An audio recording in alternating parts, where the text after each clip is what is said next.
I want you to close your eyes for a second, if you're in a place where you can safely do that, and picture something with me.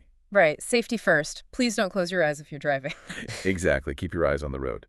But if you can, imagine a completely pure, blank, white room. Like there are no walls, no ceiling, just this infinite white space stretching out in every direction. Okay, I'm picturing it. And right in the center of this space sits a massive, just incredibly unbalanced scale. Picture one of those old school gleaming brass weighing scales, the ones with the two bowls, but blown up to the size of a building. Oh, wow. Okay. Now, on the left side of this scale, we have a visual representation of a prosperous, highly developed global city.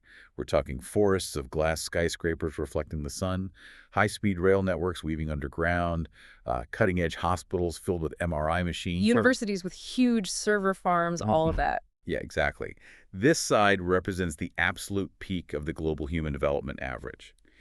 And on the right side of this scale, we have Myanmar, a developing nation that over the last few years has really been wrestling with severe economic bottlenecks and profound structural stagnation. Right. The data definitely reflects a very complex situation there. So if you look at this scale Mhm. and you are weighing sheer wealth, infrastructure, and the daily standard of living, the left side, the global city side, is slammed all the way down to the floor. Yeah, it's unimaginably heavy with prosperity and capital. While Myanmar, on the other side, is lifted high up in the air, incredibly light on resources. Oh, well. But, and here is where this entire mental picture gets completely turned upside down. Because the fundamental truth about data is that the outcome entirely depends on what the instrument is actually calibrated to measure. Yes, if we change the mechanism of that scale, the balance doesn't just shift, it violently flips. It's a complete inversion. If we take away the financial wealth and instead calibrate this brass scale to measure environmental friendliness,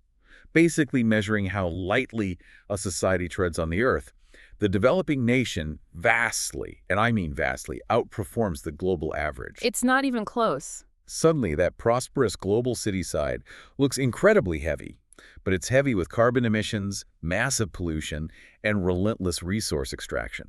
It just crashes down under the weight of its own ecological footprint. While Myanmar rises up, looking brilliantly, almost impossibly green. Okay, let's unpack this, because this visual creates a deeply uncomfortable paradox. Are we looking at an active, brilliant ecological choice by a nation? Or is this just the passive, almost accidental result of developmental stagnation? That is the core question we really have to ask today. Right. Must human progress inherently cost us the earth? And that is the exact tension we are exploring in today's deep dive. We are looking at a highly comprehensive 15-page academic research report to figure this out. And we should tell you, this isn't just a quick snapshot of a single year, right? Not at all. It is a meticulous study backed by 33 years of United Nations Development Program time series data. We are looking at a massive data set stretching from 1990 all the way to 2023. Which gives us so much context. Exactly. We are going to start by looking at the Human Development Index, which measures basic human thriving. But we aren't stopping there.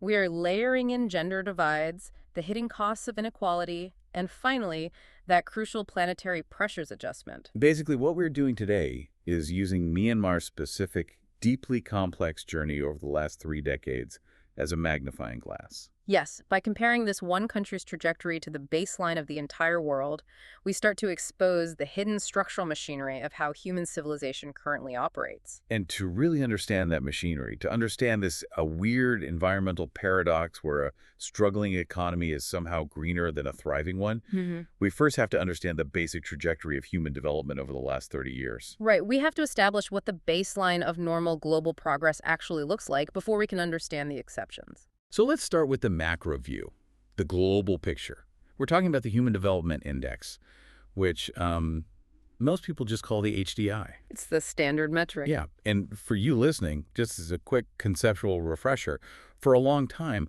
the world just used GDP to measure how well a country was doing. Just pure money. Which is deeply flawed. Exactly. Because in the 1990s, economists finally realized that a country could be incredibly rich on paper, but if its citizens were sick and uneducated, it wasn't actually a developed nation. So the UN created the HDI. Right. It's essentially a master score from 0 to 1 that grades a country on 3 things: health, education, and standard of living. It is quite literally the ultimate report card for humanity.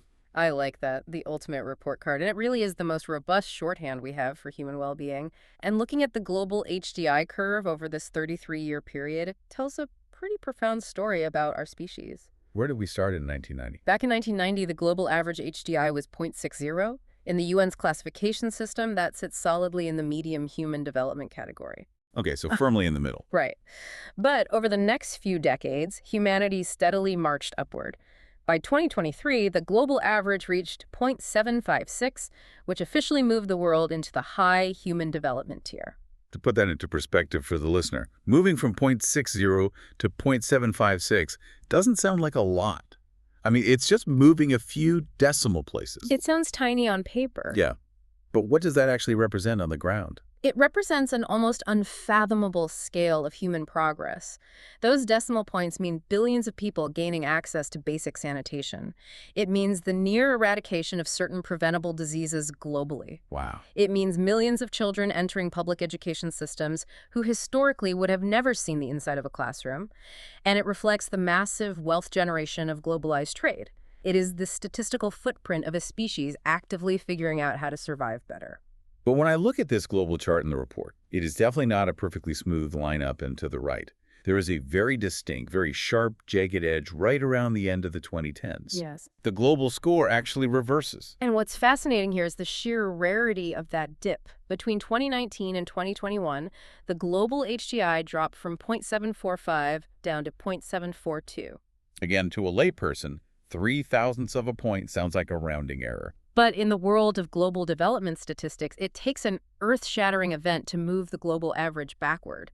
It is incredibly rare for the global HDI to drop for consecutive years. Because it means that across 8 billion people, the net average of health, wealth, and education actually shrank. Exactly. It reflects massive systemic global crises. Obviously, the COVID-19 pandemic is the big one, but also the compounding global economic shocks and supply chain failures that followed. It's all cascaded. It shows us that even the world at large, with all of its accumulated wealth and cutting-edge technology, is hitting a kind of growth bottleneck. Our global systems of progress are highly interconnected, which allows for rapid growth, but it also means they are highly fragile. When one pillar shakes, the whole structure shudders. Perfectly said. Okay, so that is our baseline. An upward climb, a recent stumble, but generally sitting at a respectable 0.756. Now, I want to take that magnifying glass and zoom in on Myanmar. Let's do it. When you look at Myanmar's historical jump from 1990 to today, it is genuinely marvel-inducing. 1990, Myanmar's score was at a very low 0.347. By 2023, it reached 0.609. That is roughly a 75% leap in the span of a single generation. It's just wild. It is a phenomenal rate of change. You have to realize that going from a score of 0.347 to over 0.6 is fundamentally changing the social fabric of a nation. How so? Well, it is the difference between a society where bare caloric survival is the primary daily concern for the vast majority of the population to a society where basic health clinics exist, primary education becomes an expectation rather than a luxury, and rudimentary economic participation begins to take root. When I try to visualize this kind of rapid development, I don't see a marathon runner pacing themselves. I see like a high-speed train. Oh, I like that analogy. It's like a country is suddenly hurtling forward at incredible speed, trying to catch up to the modernized world. But to keep that train moving, the society has to lay down new tracks, right? New institutions, new supply chains, new legal frameworks, literally inches ahead of the wheels. And as long as they can keep laying track, the train accelerates. Exactly. But then we look at the data from 2019 onward, and it looks like they just ran out of track. The train abruptly loses its forward momentum. That is a highly accurate way to frame the stagnation we see in the current data. The HDI hits 0.610 around 2019, and then the forward progress simply stops. It just hits a wall. Yeah, by 2023, it actually dips slightly to 0.609. All of that immense generation-defining forward momentum just dissipates, leaving the country currently ranked 150th globally. Which is such a tough spot to be stuck in. It is. Now, it is crucial to understand that this stagnation is not random, and it's not a natural plateau. The data we are looking at from 2021 onwards captures a period of intense crisis. Right, there are major shocks. It is the statistical echo of a convergence of external health shocks, namely the global pandemic, intersecting with profound internal structural crises. These compounding events create an environment where economic activity suddenly shrinks, public health systems are overwhelmed, and educational institutions are severely disrupted. So the track wasn't just left unbuilt. No, in many places, the foundational gravel was actively washed away. Right. It's the statistical measurement of a society's development being fundamentally paused. But this is where I always hit a wall with pure statistics. How do you mean? Well, an HDI of 0.609 is just a number on a spreadsheet. For you listening right now, 0.609 doesn't smell like anything. It doesn't sound like anything. What does that actually look like for a human being living inside that metric? That's a very fair question. How do we translate 0.609 into the reality of a daily life? To do that, we have to look under the hood of the index. As we mentioned, the HDI isn't just one monolithic number. It is an aggregation of 3 foundational pillars. Health, education, and the economic standard of living. Exactly. If we deconstruct that single score into these 3 dimensions, we can see exactly where the country is gaining ground and exactly where it is bleeding momentum. Okay, let's pull it apart. The first pillar is health resilience. And the UN measures this primarily by looking at life expectancy at birth. Right. That's the primary indicator, yes. The assumption being that if your environment is safe, your food is nutritious, and your hospitals work, you simply live longer. Correct.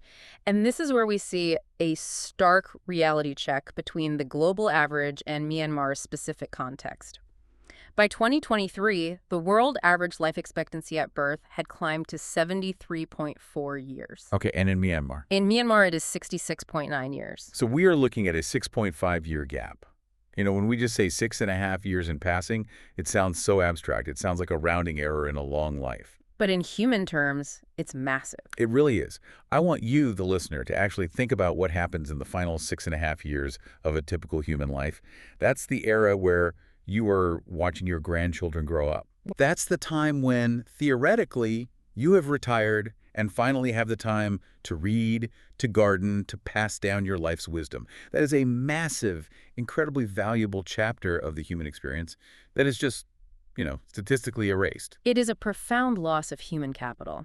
And if we connect this to the bigger picture, the data becomes even more concerning when you look at the volatility of that number. Volatility, like it jumps around. Yes, because health isn't just about the peak age you can reach during good times, it's about the resilience of the system when things go wrong. In 2021, Myanmar's life expectancy fell off a cliff edge. Oh, wow. How far did it drop? It dropped down to 65.5 years almost overnight. That is terrifying. It was the direct result of those compounding crises we just discussed. A health system's true resilience is tested not when things are calm, but when systems are shocked. Right. Anyone can sail a ship in calm waters. Exactly. When a crisis hits and life expectancy immediately drops by over a full year, it reveals how fragile the developmental gains of the previous 30 years truly were. The buffer, meaning the safety net of critical care units, reliable vaccine distribution, and basic medical access, was stretched beyond its breaking point almost immediately. That is deeply sobering. It means the foundation of survival itself is vulnerable. But physical health is really just step one, right? Because once you survive, you have to learn how to operate in the modern world. Which brings us to the second pillar. Education. And I have to admit, when I was reading through this section of the academic report, I had to read the numbers 3 times because I honestly thought there was a typo. Walk us through what you were seeing. Okay, so the UN measures education using 2 different metrics. The first is expected years of schooling. This is basically a projection. It looks at the current enrollment rates of young kids today and asks, if things stay exactly as they are, how many years of school will a child entering the system today get? Right. It measures the system's current capacity and societal ambition. And in Myanmar, that expected number is an impressive 11.5 years. That means a kid starting school today is expected to almost finish high school. That is fantastic. It shows that the societal aspiration is totally there. Parents deeply want their kids in school, the government is enrolling them, and the journey begins. Exactly. But then you look at the second metric, mean years of schooling. This isn't a projection about children.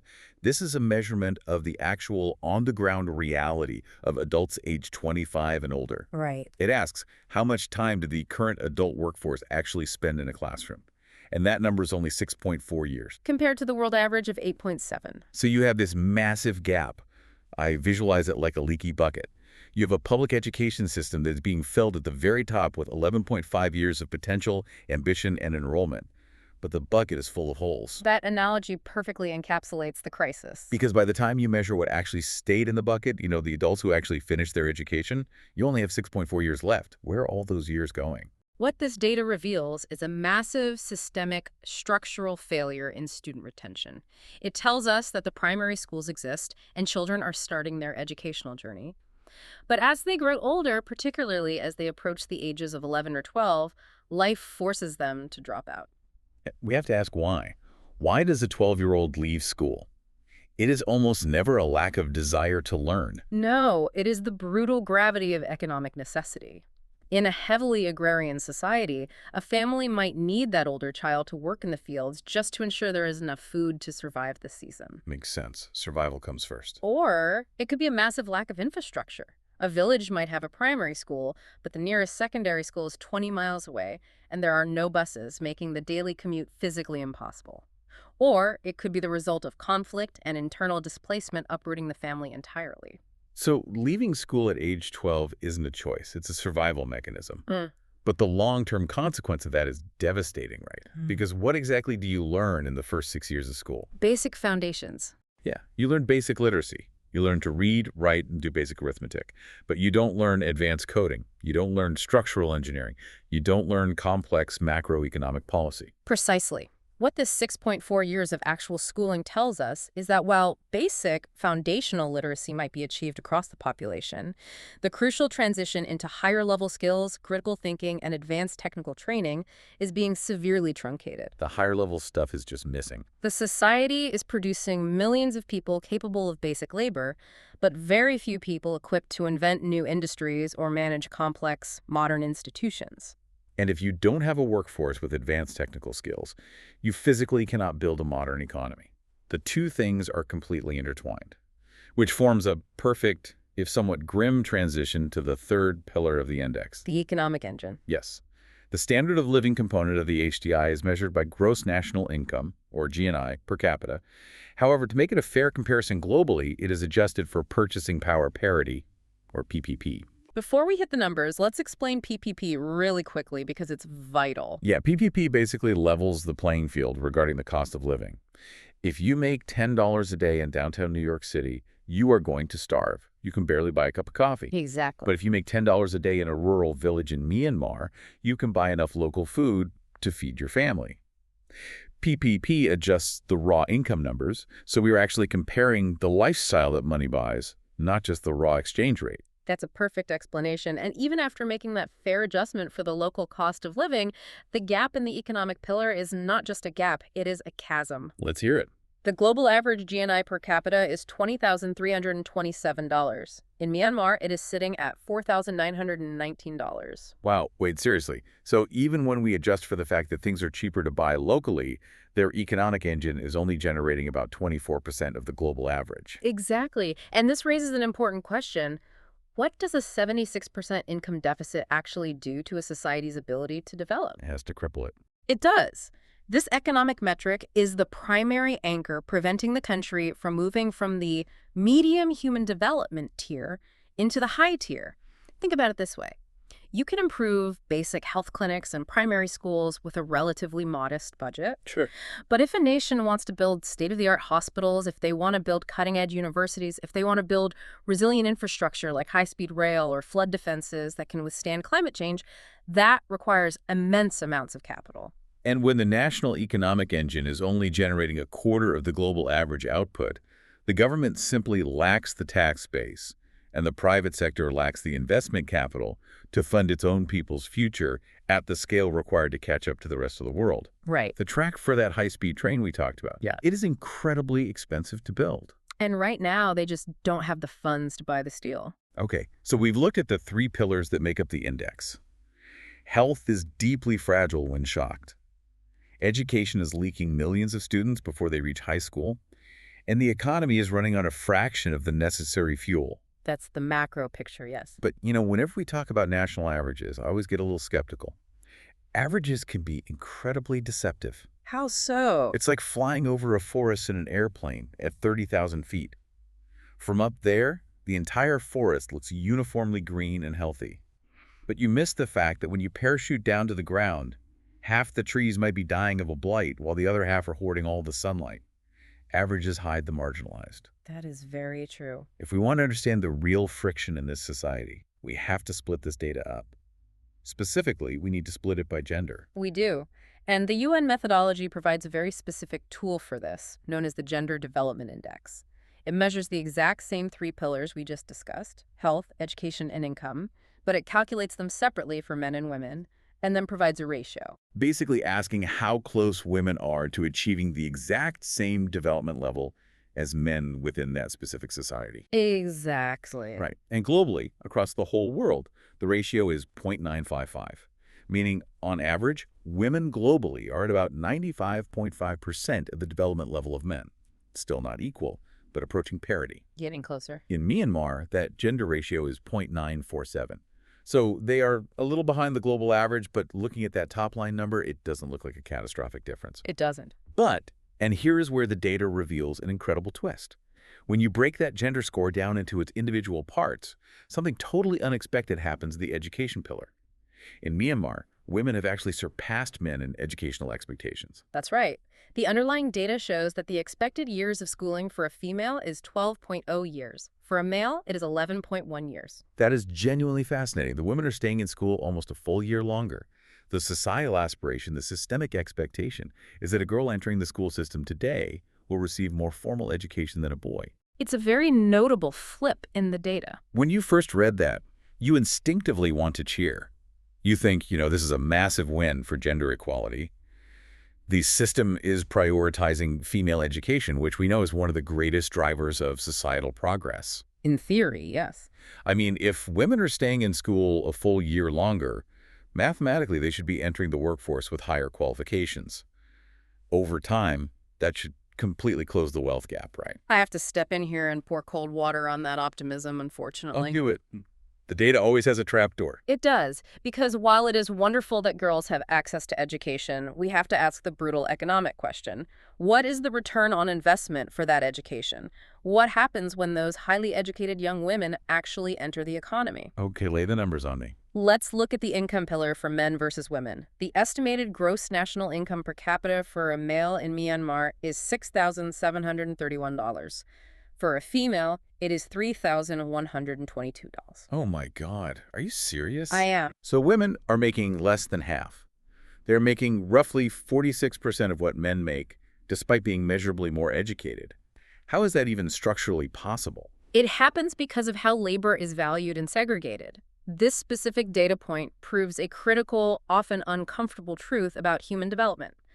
Educational parity does not automatically result in economic empowerment. That is just, well. You can educate a marginalized group, you can give them all the diplomas in the world, but if the societal structures, the labor markets, and the cultural expectations do not allow them to monetize that education, the progress is hollowed out. So what are these women actually doing after they graduate? What this data tells us is that women in Myanmar may be spending more time in classrooms, but once they graduate, they are likely being channeled into informal labor sectors, agriculture, or an overwhelming amount of unpaid domestic and care work.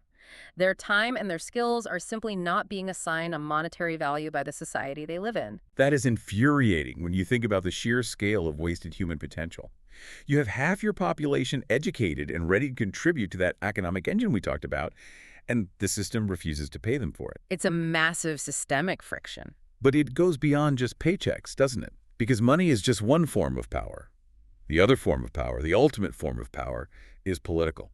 We have to ask, who gets to write the rules that allow that massive pay gap to exist in the first place? Who writes the labor laws? To measure that political reality, the UN uses a metric called the Gender Inequality Index.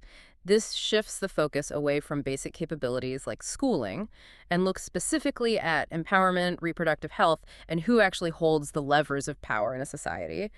And the most glaring, undeniable statistic in this entire section is the measure of empowerment via parliamentary representation. Okay, let's look at who is in the room where it happens. Globally, across the entire world, women hold about 26.5% parliamentary seats, which, let's be honest, is still woefully low for a group that makes up literally half the human population. Definitely. But in Myanmar, that number has hovered around a dismal 15%. If we synthesize everything we just learned about the gender divide, A very clear, very stark narrative emerges regarding the social contract for women in this context.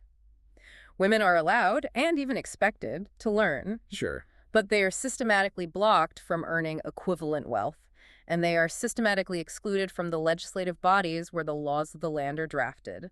The barriers to equality aren't at the schoolhouse door anymore. Right, the barriers have been moved. They are now firmly installed at the bank vault and the parliament steps. So the overarching system is perfectly happy to have an educated, literate female populace, just as long as that populace doesn't demand equal capital or equal control over the nation's future. That is a heavy, heavy realization. It's a very challenging reality to confront in the data. But gender isn't the only way that wealth, progress, and power are hoarded in a society.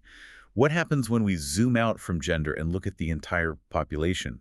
What happens if we adjust the country's entire human development score for general inequality across all demographics, like rich and poor, rural and urban? When we do that, we arrive at the inequality adjusted index.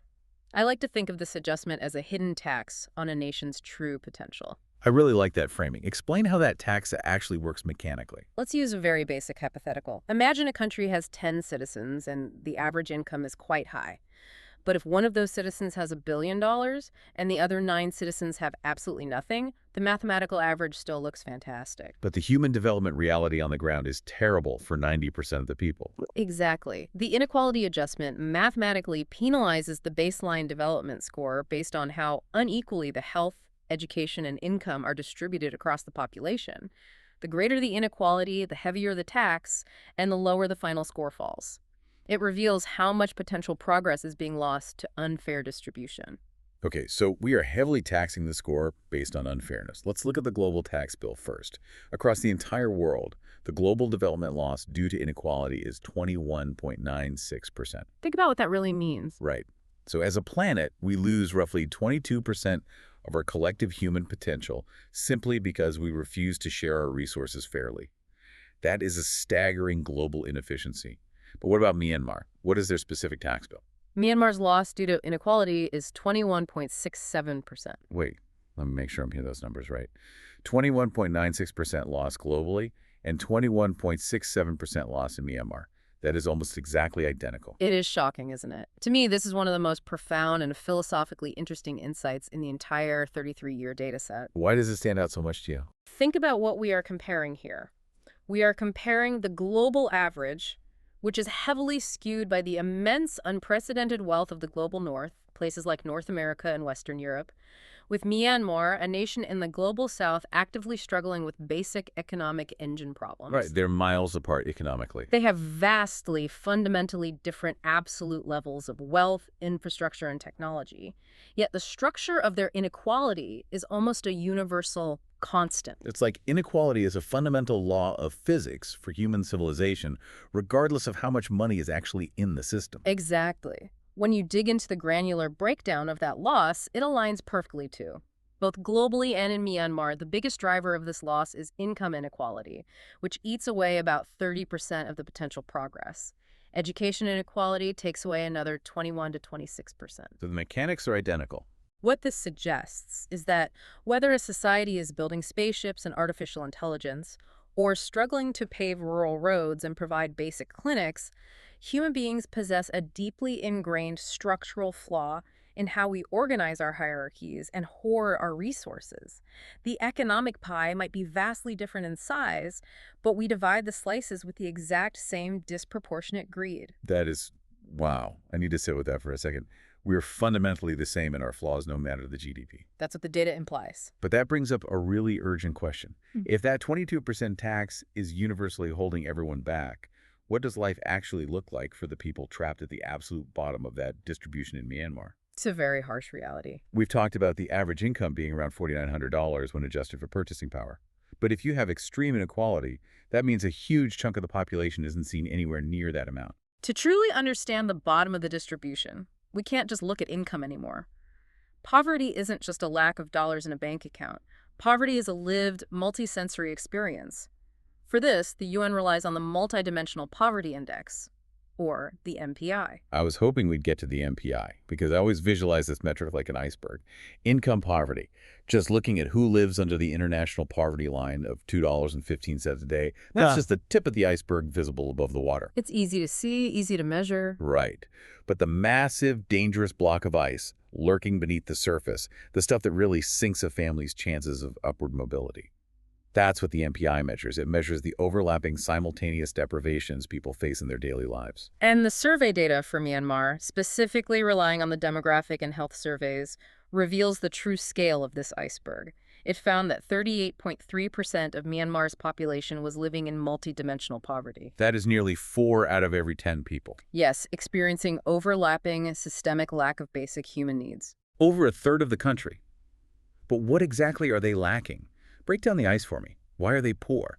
If it isn't just a lack of cash, what is the mechanism keeping them trapped? The Multidimensional Poverty Index breaks this down by identifying what specifically contributes the most to a family's deprivation score. The number one driver, contributing 23.7% to the total poverty index, is a lack of schooling. Again, this circles right back to our leaky bucket. It does. When adults in the household haven't completed basic education, the entire family is anchored to poverty because they cannot access higher-paying jobs or navigate complex bureaucratic systems to get help. Makes sense. And what's the next driver? The second highest contributor at 16.6% is malnutrition. And this is visceral. This isn't just feeling hungry. It means the physical and cognitive development of children is biologically compromised from birth, and the working capacity of adults is severely diminished. You cannot learn or work effectively if your body is consuming itself. Precisely. And the third major contributor is what really caught my eye in the report, because it is so hyper-specific and yet so revealing. Yes. Contributing 11.8% to the overall poverty index is a lack of clean cooking fuel. Clean cooking fuel, not high-speed internet, not access to venture capital or banking. Cooking fuel. It seems small, but it's massive. I think for someone listening right now who might live in a highly developed global city who just turns a dial on a stove and a clean blue flame appears, it is almost impossible to comprehend how profound an impact a stove has on human development. Explain the mechanics of this. Why is cooking fuel holding back 11% of human progress? This is where abstract data meets the brutal reality of the human body. When a family lacks clean cooking fuel, it usually means they are burning wood, charcoal, crop waste, or animal dung inside their home to cook their daily meals. Inside their home. Yes. The World Health Organization has shown that indoor air pollution from dirty cooking fuels is one of the leading causes of premature death globally. It leads to severe pneumonia in children and strokes, heart disease, and lung cancer in adults. You're essentially breathing in toxic smoke for hours every single day just to boil rice. That sounds horrific. Furthermore, we have to ask, who is usually tasked with gathering that firewood or dung? Well, based on the gender data, it's the women and the girls. Exactly. And gathering fuel is not a quick errand. It can take hours of backbreaking labor every single day, so it eats away massive amounts of their time that could be spent in school, time that could be spent doing productive, income-generating labor, or simply time spent resting. Wow. It's the perfect, tragic example of a multidimensional trap. A lack of a clean stove causes severe respiratory health problems. It heavily exacerbates the gender divide by stealing women's time. It limits educational attainment, and it keeps the family poor. Everything is connected. The major takeaway from this specific data point is that escaping poverty in Myanmar isn't just about handing people cash or trying to stimulate macroeconomic GDP. Escaping poverty is highly physical. It's about delivering clean stoves, building sanitary toilets, and ensuring basic caloric intake. That is exactly what the data suggests. Okay, so let's take a breath and look at the picture we have painted so far. We have painted a very vivid and, frankly, very challenging picture of Myanmar's human development. It's a complex, difficult landscape. We have a country that sprinted forward for 30 years, but hit a massive wall of stagnation. We have a health system that is highly fragile to external shocks. We have an education system that leaks millions of students before they can gain advanced skills. We have an economy operating at a quarter of the global capacity. We have deeply entrenched gender inequality regarding wealth and political power. And we have almost 40% of the population trapped in multidimensional poverty, literally choking on wood smoke just to cook dinner. That is the sober, unvarnished reality of the data, yes. Which brings us all the way back to the visual we started this entire conversation with. The massive brass scale in the White Room. Right, the paradox. If Myanmar is struggling with all of these profound developmental deficits, if 4 out of 10 people are in multidimensional poverty, why on earth do they look like environmental heroes on paper? How does a country with so much structural struggle manage to balance that global scale? Because we have to ask what the Earth actually feels. Okay, unpack that. The Earth does not care about our GDP. The biosphere doesn't care about our school enrollment rates or our gender parity in parliament or our inequality index. The Earth only feels two things: the physical extraction of resources and the chemical alteration of the atmosphere. Right, it's just physical reality. And to measure that reality, the UN introduced the final, most revealing metric in the report: the Planetary Pressures Adjusted Human Development Index, or the PHDI. Let's look at the raw footprint data first, before the adjustment, because it is staggering. Global per capita carbon emissions, meaning the amount of CO2 the average human on Earth pumps into the atmosphere in a year, is 4.5 tons. And in Myanmar? In Myanmar, the average person produces 0.55 tons. That is roughly 1/8 of the global average. And the divide gets even wider if we look at the material footprint. Remind me what that measures exactly. The material footprint measures the sheer tonnage of physical stuff, so biomass, fossil fuels, metal ores, and non-metallic minerals that are extracted from the Earth to meet a single person's consumption demands. The global average is 12.7 tons per person per year. Okay, and Myanmar. In Myanmar, it is only 4.2 tons. Let that sink in for a second. Globally, the average human being is essentially strip mining almost 13 tons of the Earth every single year just to sustain their lifestyle. Myanmar is using a third of that. The disparity is massive. So what happens to our master score, the HDI, when we force it to finally pay the environmental bill? What happens when we subtract the ecological damage from the human progress? This is the grand reveal of the entire report. When you take the world's highly celebrated average HDI of 0.756 and you mathematically adjust it downward to account for the damage done to the planet to achieve that lifestyle, the global score drops by a massive 10.05%. 10%. Over 10% of global human progress is essentially an accounting trick. It is progress bought on credit by destroying the very planetary systems that sustain us. It's a mirage. Precisely. But then we run the exact same planetary pressure adjustment on Myanmar. Myanmar's score, when adjusted for its environmental impact, only drops by 2.63%. A 10% penalty for the world, a 2.6% penalty for Myanmar. And here we are. The paradox we opened with is mathematically quantified. It is. But we know from everything we just spent the last 40 minutes talking about, the poverty, the lack of advanced schooling, the dirty cooking fuel, that this 2.6% penalty isn't because they live in some utopian high-tech eco-village. No, if we connect this back to the macro analysis, the reality is quite stark. This is not an active, noble ecological choice by Myanmar. This is a phenomenon we refer to as development deficit low carbon. Development deficit low carbon, meaning they are green because they are poor. Myanmar isn't green because they have deployed advanced smart grids powered by nuclear fusion and decentralized solar arrays. They are green because they lack heavy industrialization. They are green because millions of people do not have personal vehicles, they do not fly on airplanes, they do not have air conditioning, and they do not consume heavily manufactured, globally shipped goods. They aren't low carbon by design, they are low carbon by default. They are low carbon because of poverty. Precisely. And this presents the core conundrum of the entire 15-page report and really the central defining conundrum of the 21st century. What's that? The data proves that the current global model of human civilization tightly couples high human development with high planetary destruction. The only way the global north got rich, educated, and healthy was by setting the atmosphere on fire and digging up the earth. Which means, if Myanmar simply follows the traditional path, if they want to fix their hospitals, if they want to build tracks for that high-speed train, keep their kids in school, and build an economy that matches the world average, under the current rules of the game, they will have to massively increase their carbon emissions and their material footprint. They will have to trade their 2.6% planetary penalty for the 10% global penalty. But here is the terrifying part. The Earth cannot afford another country adopting the 10% penalty. No. The atmosphere is already full. The biosphere is already breaking down. That is exactly the tension. How do you raise a nation's human development to a high level without simultaneously destroying the biosphere? Because if the answer is you can't, then we are functionally telling developing nations that they must remain poor to save the planet. And that is an absolutely unacceptable and deeply unethical stance. I completely agree.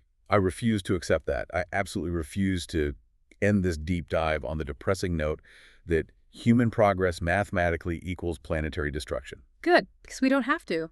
So let's look at the solutions. Based on the data, based on the historical trajectories we've analyzed, how does a country like Myanmar, and by extension the rest of the developing world, solve this paradox? What is the actual path forward? The report implies a very clear action plan, which we can synthesize into 4 primary pillars of the future. The first pillar is the most fundamental, and it goes back to our leaky bucket, closing the education gap. Right, we have to plug the holes. We have to turn those 11.5 expected years of schooling into actual lived years in the classroom for the entire population. This means targeted interventions. It means conditional cash transfers to poor families so children don't have to work in the fields. It means building robust local secondary schools. Because without a highly educated populace, you cannot innovate your way out of the climate trap. You desperately need homegrown engineers, scientists, and policymakers to design the future. And pillar 2 has to be fixing the gender trap. Absolutely. The data prove that female education is already high, but it's not translating to power. The path forward requires actively dismantling the barriers to female economic and political participation. You have to translate that 12 years of female education into female-owned businesses and a 50% share of parliamentary seats. Because when women are empowered, the whole society lifts up. Yes, when women are empowered economically and politically, development outcomes across health and education universally improve. Furthermore, when women have full bodily autonomy and economic power, population growth naturally stabilizes, which fundamentally eases long-term planetary pressure. Pillar 3, logically, has to tackle that 22% hidden tax we discussed. Yes, accepting the inequality reality. Policymakers must realize that blindly pursuing GDP growth is incredibly inefficient if 22% of all progress is just going to be eaten by inequality at the top. So growth has to be deeply inclusive from the very first dollar. That means progressive taxation, robust social safety nets, and focusing development not on glittering mega projects for the elite in the capital, but on eradicating that multidimensional poverty iceberg. It starts with delivering clean cooking stoves and sanitation for the 38% of the population currently trapped in deprivation.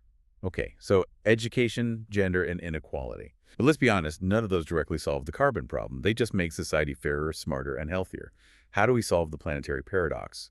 What is Pillar 4? Pillar 4 is the ultimate solution. We call it the green leapfrog. The green leapfrog. I love the sound of that. Explain the mechanics of how a leapfrog actually works in development. Think about the history of telecommunications in the developing world. Many countries in Africa and Southeast Asia never built comprehensive, nationwide landline telephone networks.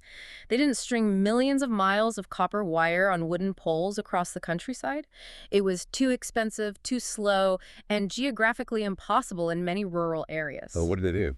Instead, when the technology became available, they leapfrogged the entire 20th century landline phase. They jumped straight to mobile phones and cellular towers. They achieved high-level connectivity without the massive, resource-heavy legacy infrastructure. Oh, I see exactly where this is going. We apply the telecommunications model to the energy and industrial grid. Precisely. Instead of following the 20th century Western path, which was build massive, centralized coal plants, pollute the sky, get rich, and then decades later slowly and painfully try to transition to wind turbines and solar panels, Myanmar must use its current low-carbon baseline as a blank canvas. That makes total sense. They have an incredible structural opportunity to jump straight into 21st century green infrastructure. They don't have a massive trillion-dollar legacy grid of fossil fuel infrastructure locking them in. They can build decentralized solar microgrids for rural communities from day one. They can design their rapidly growing cities for mass transit and electric mobility from the ground up, rather than trying to retrofit an existing gas-guzzling urban sprawl. That is brilliant. So the very fact that they are behind economically actually gives them a structural advantage to build the future correctly the first time. They don't have to demolish the old world to build the new one. They can decouple human development from planetary pressure right at the foundation. Exactly. But, and this is a massive but, this requires unprecedented international cooperation. It requires immense technology transfer and climate financing from the developed world. Because the global north has to subsidize this leapfrog. And they have to do it not as charity, but as payment for the atmospheric space they have already consumed. The wealthy nations used up the carbon budget getting rich. They owe the developing world the technology to grow without carbon. It's a completely different way of looking at the data and looking at the future. True progress doesn't mean just living longer and learning more. It means doing so in a way that actually makes peace with the planet we live on. We don't have to choose between human thriving and ecological survival. We just have to be bold enough and cooperative enough to leap over the mistakes of the past. This raises one final, highly provocative question. It wasn't explicitly debated in the main text of the UN report, but it is heavily, undeniably implied by every single data point we have discussed today. What's the question? The traditional develop first, pollute heavily, clean up later model of the West costs a 10% penalty in planetary pressure. The Earth's physical boundaries have made it brutally clear that it can no longer sustain that model. The biosphere cannot handle billions more people adopting that 10% penalty. Right. Therefore, is the Global South actually in a unique forced position where they aren't just trying to catch up to the West, but rather they are the ones who have to invent an entirely new sustainable model of human civilization for the rest of us to follow? That is a staggering thought. The countries currently at the bottom of the development rankings might actually be the very laboratories where the future survival of our entire species is engineered. I want you, the listener, to really sit with that as you go about the rest of your day. Look at your own country's development trajectory. Look at the standard of living around you. Your home, your commute, your infrastructure. Is the prosperity you experience every day truly sustainable progress? Or is it secretly borrowing heavily from the planet's future? Is it a debt that someone, somewhere is going to have to pay? Think about that massive brass scale. Which side are you standing on, and what is it really costing?